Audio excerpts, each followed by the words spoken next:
നിനക്ക് എങ്ങനെ ക്ഷീണം വരാതിരിക്കും? നിനക്ക് എങ്ങനെ തളർച്ച വരാതിരിക്കും? നിന്റെ ശരീരത്തിൽ എന്റെ അളവ് വളരെ കുറവാണ്. നിനക്ക് അനീമിയ ബാധിച്ചിരിക്കുന്നു. എന്താണ് ഈ അനീമിയ? അത് ഹീമോഗ്ലോബിൻ പറഞ്ഞുതരും. അനീമിയ എന്താണെന്ന് നിനക്ക് അറിയത്തില്ലേ? ഞാൻ പറഞ്ഞു തരാം. ചുവന്ന രക്താണുക്കളുടെ എണ്ണം കുറവായ അവസ്ഥയാണ് അനീമിയ. ഇത് പ്രധാനമായും സ്ത്രീകളിലും കുട്ടികളിലുമാണ് ബാധിക്കുന്നത്. അവയവങ്ങളിലേക്കും ടിഷ്യൂകളിലേക്കും ഓക്സിജൻ എത്താൻ ആവശ്യമായ ഹീമോഗ്ലോബിൻ ശരീരത്തിൽ ഇല്ലാതാവുമ്പോഴാണ് അനീമിയ ഉണ്ടാകുന്നത്. ഇത്രയും നേരം ഇവരൊക്കെ പറഞ്ഞത് എന്നെ കുറിച്ചാണ്. ഞാനാണ് അനീമിയ. എന്നെ കണ്ടുപിടിക്കാൻ ഒരുപാട് മാർഗങ്ങളുണ്ട്.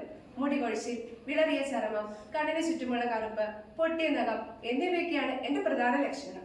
ഇവയൊക്കെ ഉണ്ടെങ്കിൽ ഞാനുണ്ടെന്ന് നിങ്ങൾക്ക് ഉറപ്പിക്കാം. അതെങ്ങനെയാ? ഞാനടങ്ങുന്ന എന്തെങ്കിലും ഭക്ഷണം ഇവൾ കഴിക്കണ്ടേ?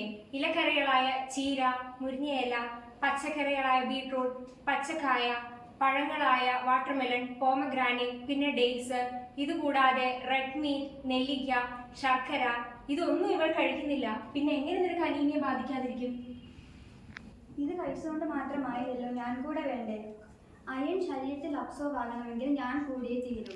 എൻ്റെ നിങ്ങൾക്ക് സിട്രസ് ഫ്രൂട്ട്സ് ആയ ഓറഞ്ച്, നാരങ്ങ, പിന്നെ നെല്ലിക്ക, സ്ട്രോബെറി എന്നിവയിൽ നിന്ന് ലഭിക്കുന്നതാണ്. എന്നെ മറക്കരുത് കേട്ടോ. അനീമിയ ഉണ്ടോ ഞാൻ എങ്ങനെ മനസ്സിലാക്കും? അതെങ്ങനെ മനസ്സിലാക്കുമെന്ന് ഞാൻ പറഞ്ഞുതരാം.